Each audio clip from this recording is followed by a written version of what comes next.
Өдрийн мэнд хүргэе. Монголын мэдээ сувгийн хөтөлбөр зочны ярилцлагын цагаараа үргэлжилж байна.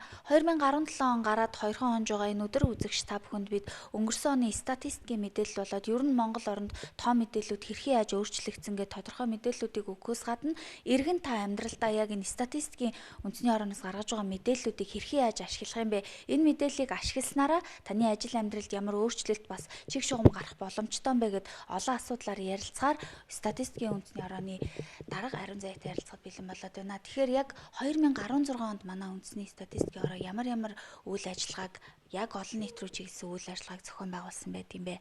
Бас хүнээ тоолсон, малаа тоолсон юм агцтай жил байлаа. За юуны өмнө телевиз үзэж байгаа үзэгчдэд шинэ оны мэндийг хүргэе. Манай үндэсний статистикийн хороо нь бол одоо 92 жилийн түүхтэй юм байгууллага. Өнгөрсөн оны 11 сард бол бид 92 жилийн одоо ойгоо бас хийж өнгөрүүлсэн байгаа. Тус ойгоо тохиолдуулаад бүтэн сар одоо статистикийн сар болгож олон нийтэд статистикийн талаар мэдээллийг хүргэж тийм ээ сургалтуудыг зохион байгуулж явсан байгаа. За Монголын одоо үндэсний статистикийн хороо нь бол статистикийн тухай хуулиндаа захирагддаг. Тэгээд улсын их хурлын харьяа байгууллага эдийн засгийн байнгын хороонд бол тайлагнаж явдаг байгаа. Тэгээд ер нь бол статистикийн хорооны гаргаж байгаа тэр нийгэм эдийн засгийн үзүүлэлтүүдийг гаргадаг одоо тухайн сар бүртээ бид мэдээлэлд явдаг байгаа. Тэгээд бид нарын гаргаж байгаа тэрхүү мэдээлэл маань бол тухайн одоо хүнээр үзэх юм бол судасны лөгшөлтийн л гаргаж ийна л гэсэн үг тийм ээ. Тухайн салбарт ямар тулгамдж байгаа асуудлууд байна, ямар өсөлтүүд, дэвшилтүүд байна, тухайн одоо бодлого шийдвэр гаргаж байгаа хүмүүсийн бодлого шийдвэр нь хэрхэн одоо амьдрал дээр тусч ийн вэ гэдгийг бол статистикийн байгууллага тоогоор илэрхийлдэг. Хүн амын одоо энэ орон байрны тооллогод гарсан өөрчлөлтүүд ер нь юу байв? Энэ дээр бас яг ингээд тоолоод явж хат хүндрэл гэдэг юм уу те манайх өргөн удам нутаг дэвсгэртээ тархаа бутархаа суурьшдаг. За тэгэхээр статистикийн тухай хуулиараа бол хүн амын тоолгоо бид 10 жил тутамдаа хийдэг. 2010 онд бол сүүлийн тоолгоо хийсэн байгаа. За 5 жил тутамдаа бол завсрын тоолгоо хийж явдаг. 2015 онд бид хүн ам орон сууцны завсрын тоолгоо хийгээд сая одоо энэ өнгөрсөн 11 сард тархаасан байгаа. Монгол улсын харьяат 3,57,778 иргэн байна. За үүндээ бол Монгол улсын нутаг дэвсгэр дээр гэж бас ялгадаг байгаа. Монгол улсын нутаг дэвсгэр дээр 2,990,242 хүн байна гэд тийм ээ. Тэгээд үүнд бол бид гадаадад 6 сараас дээш хугацаагаар оршин сууж байгаа. Монгол улсын нутаг дэвсгэрт оршин сууж байгаа Монгол улсын харьяат, за Монгол улсад 6 сараас дээш хугацаагаар оршин сууж байгаа гадаадын харьяат, за Монгол улсад 6 сараас дээш хугацаагаар оршин сууж байгаа харьяалалгүй иргэд гээд тус бүр задлж явдаг байгаа. За Монгол улс маань бол дэлхийд 2 дугаарт жагсдаг тийм ээ. Нөгөө километрийн юугаараа нэгтрэлээр 1 км-т бол 2 хүн оногддгоо гэд. Тэгээд ийм тархаа бутархаач гэсэн удам одоо нутагта цөөхүүлээ. Тэгээд хүн ам орон сууцны тоолго гэдэг маань тухайн хүмүүсийнхаа орон сууцны байдлыг бол бас гаргадаг байгаа. Би бас хүсэлттэй болоодох юм. Орон сууцны хувьд ер нь ямар өөрчлөлт гарсан байдаг юм бол сүүлийн жилүүдэд бол Улаанбаатар хотод бас орон сууцнууд маш ихээр баригдлаа. Орон нутгуудад ч гэсэндээ засгийн газрын бодлогоор 8% хүүтэй зээл хэрэгжээд орон сууцнууд баригдсан байгаа. Ер нь яаж өөрчлөгдсөн байт юм бэ? Гэр сууцнаас байшин сууц руу, байшин сууцнаас орон сууц руу ч гэдэг. За Монгол улсууд бол 15 оны байдлаар 859,106 өрх байд юм байна. За энэхүү өрхүүд гэрт амьдардаг нь 389,911. За байшинд амьдардаг нь бол 465,289 хүн одоо өрх тийм ээ. За бусад нь бол бусад төрлийн сууцанд 3,906 хүн амьдардаг юм байна гэсэн тоолго явсан байгаа. Тэгэхээр орон сууцны тоолгын дүнгээр бол нийт өрхийн 45.4% нь үндэсний уламжлалт сууц буюу одоо гэрт амьдардаг юм байна. За 54.2% нь байшинд амьдардаг юм байна. 0.4% нь бусад төрлийн сууцанд амьдарч байна. За гэрт амьдардаг өрхийн хувь өмнөх тоолгын үеийнхээс 0.2 пунктээр болоод байшинд амьдардаг өрхийн хувь нь 0.6 пунктээр тус нэмэгдсэн байна гэд. Тэгээд яг бид одоо ярьдаг л да 8% орон сууцны зээл байна гэд. Тэгээд одоо өрхөц ч гэсэн ордгоо. Энэ бол маш хэрэгтэй бодлого байсан гэд. Тэгээд Улаанбаатар хотоор авч үзэх юм бол мэдээж нөгөө орон сууцд орж байгаа хүмүүс маань маш олон байгаа. Энэ нь бол бодлого маань маш сайн хэрэгжиж явж байгаа. Гэтэл дахиад нөгөө нүүж суушиж ирж байгаа хүмүүс маань бас нэмэгдээд байгаа учраас энэ төдийлөн яг гэрт орж байгаа ч их дахиад гэр хороолч өөрөө бас өсөн нэмэгдээд байгаатай холбоотой дахин бодлогоодыг гаргах шаардлагатай гэж үзсэн. Тэгэхээр бас малаа тоосон байгаа. Монгол улсын мал сүрэг бэлчээрийн даацаасаа хитэрлээ шиг тийм үү ийм зүйлийг ярьдаг. Яг 2016 онд Монгол улсын мал сүрэг хийд болсон байдгийн бол дээрэс нь мал сүргээ ингэж тоолж байх явцад бас гарч байгаа хүндрэлүүд ер нь юу гэдэм бэ? Малчид бол банкны зээл авахын тулд малынхаа тоотлогыг нэмдэгээч гэдэг юм уу? Ийм асуудлууд яригддаг шүү дээ. Тэгэхээр бас яг банкуд үндэсний статистикийн хорооллын мэдээллийн санд, хорооны мэдээллийн сантаас хамтарч ажилладаг болчихлоо. Ингээр яг тодорхой баримттай мэдээллүүд тэр одоо газруудад хүрнэ гэсэн. Тэгэхээр энэ бол бас нилээдгүй одоо дэлхийн нийтэд хэрэгждэг асуудал шүү дээ. Тийм ээ, мал тоолго гэдэг бол дэлхийн нийтэд явдаг ийм тооллого, төрлийн тооллого байгаа. За Монгол улсад бол 16 оны байдлаар 61.5 сая толгой төрлөө гэлээ. Нэгдсэн мэдээллийн сантай үүнийг бол Монгол банкар дамжуулаад одоо арилжааны банкуд ханддаг гэд. Тэгэхээр бусад одоо хөгжингүй улс орнуудад яаж малаа тоолдог юм бэ? Манай Монголд бол одоо өрх болгон дээрээ тухайн одоо хотонд очиод бид тоолдог байгаа. Энэ жилийн онцлог бол өнгөрсөн 2 жилийн хугацаанд хийж чадаагүй хяналтын тоолгыг бид хөсгөөд аж ахуй хөнгөн үйлдвэрлэлийн яамтай хамтарч хийсэн байгаа. За тэгэхээр энэ маань өөрөө ягаад өнгөрсөн 2 жилдээ хийгдэггүй юм бэ гэд. Хяналтын тооллого бол тухайн тооныхоо чанарт бол бас их нөлөөлдөг шүү дээ, тийм ээ. Давхар хяналт тавьж алдаатай байна уу, алдаагүй байна уу гэдгийг хянж явж байдаг. Тэгэхээр өнгөрсөн 2 жилдээ нөгөө төсөв мөнгө хүрэлцээгүй байгаа учраас энэхүү хяналтын тоолгыг бид одоо бас хийлгүй явсан. Тэгээ энэ удаад бас талархаж одоо хүнс хөдөө аж ахуйн хөнгөн үйлдвэрлэлийн яамтай хамтарч энэхүү 16 аймагт бас хяналтын тоолгоо хийж чадсан бид нар бас их талархууштай байгаа. Тэгээд энэ бол бас нөгөө төсөв мөнгөний асуудал гээл одоо бидний анхны энэ төр засгийн зүгээс учирж байгаа хүндрэл бэрхшээл. За нөгөө талаас бусад одоо хөгжингүй улс орнууд бол очиж малаа тоолохоо болчихсон тийм ээ. Бүгд бол захиргааны мэдээлэл дээр суйрлаад явдаг болчихсон. Энэхүү нэгдсэн мэдээллийн санг бол тал бүрийн төр захиргааны байгууллагууд ашигладаг бүр одоо нөгөө төл байхаас нь ахуулаад тухайн одоо дэлгүүрийн лангуу хүртэлх мэдээллийн систем, нэгдсэн мэдээллийн системтэй байдаг. Тухайн одоо малыг вакцинжуулах, эрүүлжүүлэх, хамгийн түрүүнд бол бүртгэлжүүлэх асуудал байна.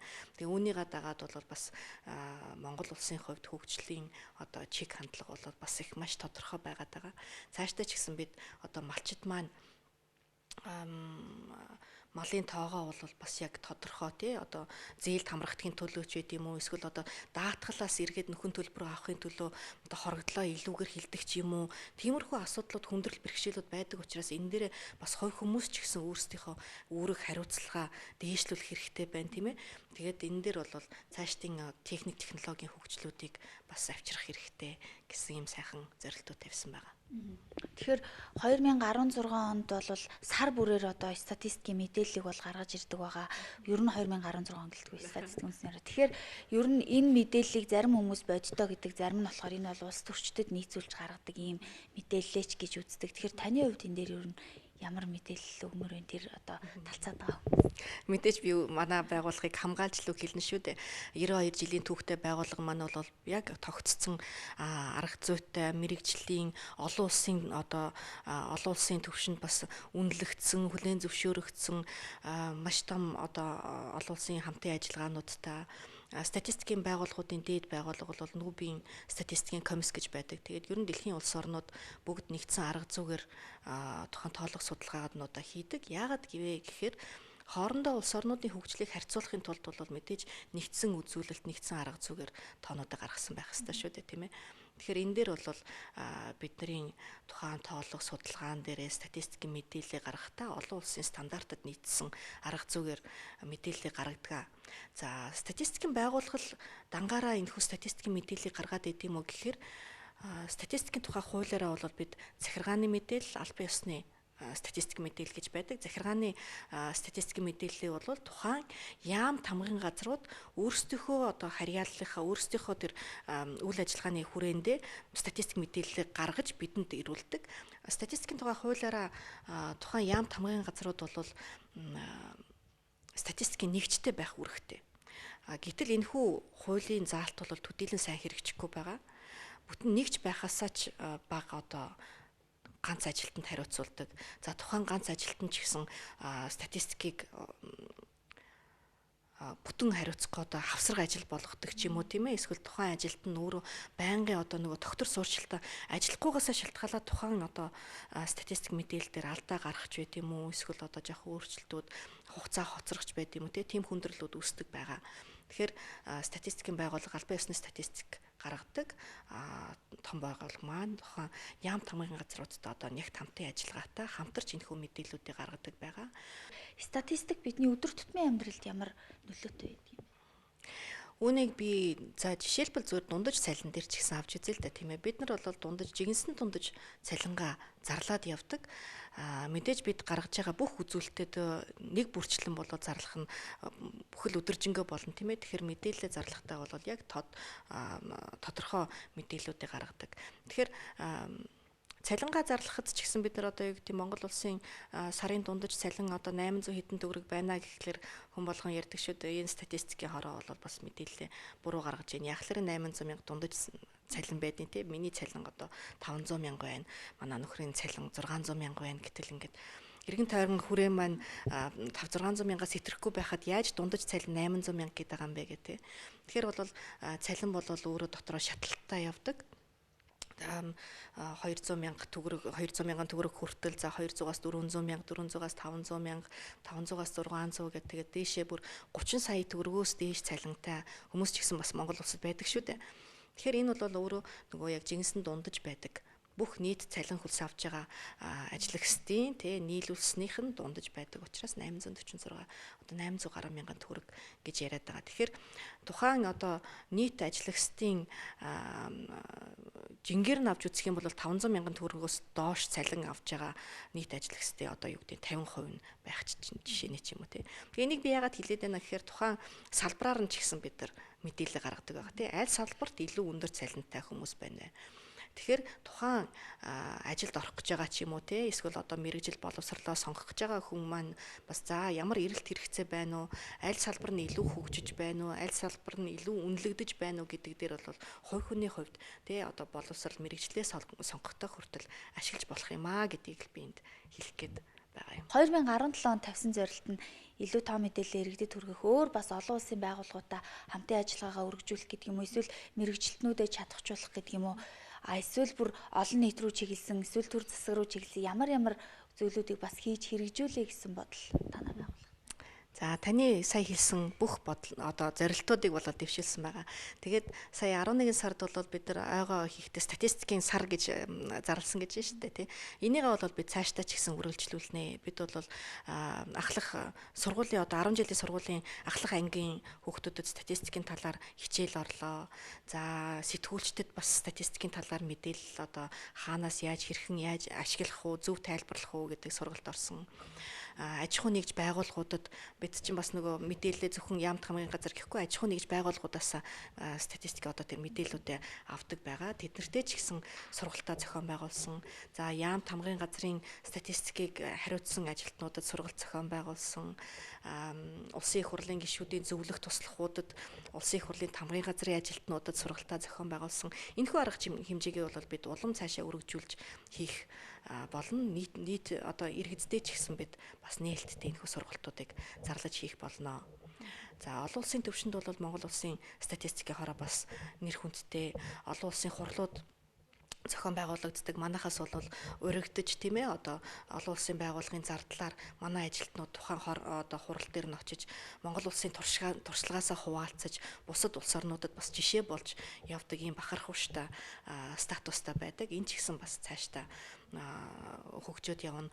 Олон улсын төвшөнд бас хийгдэж байгаа судалгаанууд байдаг тийм ээ. Тэнд ч гэсэн манайх удирдах зөвлөлт нь ороод ажилдаг юм байгаа. За мөн Монгол улсад одоо үйл ажиллагаа явуулж байгаа олон улсын байгууллагуудтай хамтраад бид тусгаалсан судалгаануудыг явуулдаг байгаа. Үүнд бол одоо юу гэдэг наад захын жишээ нь хүүхэд хөгжил судалгаа, за гендер суурилсан хүч хэрхийллийн судалгаа, за бичил уурхай эрхлэгчдийн судалгаа, улаан бурхан улаануудын өвчний дархлал тогтцсон судалгаа гих мэтчлэн одоо тухайн одоо манай нийгэмдэр тулгамдж байгаа асуудлууд дээр ямар одоо судалгаануудыг хийх шаардлагатай байна. Тухайн судалгааг одоо төр засаг бодлого шийдвэр гаргаж байгаа хүмүүст хүргэж тийм үү. За Монгол улсад ийм асуудал одоо үүссэн байна. Үүнийг шийдвэрлэхэд ийм бодлогод хэрэгтэй байна гэдгийг бол яг бодлого шийдвэр гаргахаар тийм ээ. За мэдээж өөрсдийнхөө ажилтнуудад чадваржуулах гэсэн зорилтууд бол тавьсан байгаа. Тэгэхээр үндэсний статистикийн хорооны гаргасан мэдээллүүд бол нийгмийн эдийн засагт хамгийн чухал нөлөөтэй байдаг гэж та сая ярьлаа. Тэгэхээр энэ мэдээллийг маань олон нийт хэр үр дүнтэй ашиглаж чадчихна гэдэг дээр хийж судалгаа хийж үзсэн байдаг болов. Ер нь статистикийн мэдээллийг яг хэрэгжүүлдэг ч гэдэг юм эсвэл аваад яг ашиглаад байдаг аж ахуйн нэгжүүд энэ хэр олон байна. Ер нь бол хүссэн хэмжээндээ бол мэдээж хүрэхгүй л дээ. Тэр бол ойлгомжтой. Цаашдаа ч гэсэн энэхүү мэдээллийн хэрэгцээ шаардлага улам бүр нэмэгдэж байгаа. Одоо бол дэлхийд даяар яригдж байгаа нэг юм бол open data, за тэгээд big data гэж яригдж байгаа. Энэ маань өөрөө юу гэж байна гэхээр ер нь статистикийн мэдээллийг үйлдвэрлэж байгаа маш олон их усрууд байна. Үүнийг бол одоо хооронд нь хэрхэн нийцүүлэх үү, за хэрхэн илүүтэй сайн ашиглах уу, албан ёсны статистик нь хэн байх уу гэдэг дээр тийм ээ одоо олон улсын төвшөнд маш их тийм дискусс ярилцлагууд явдаг.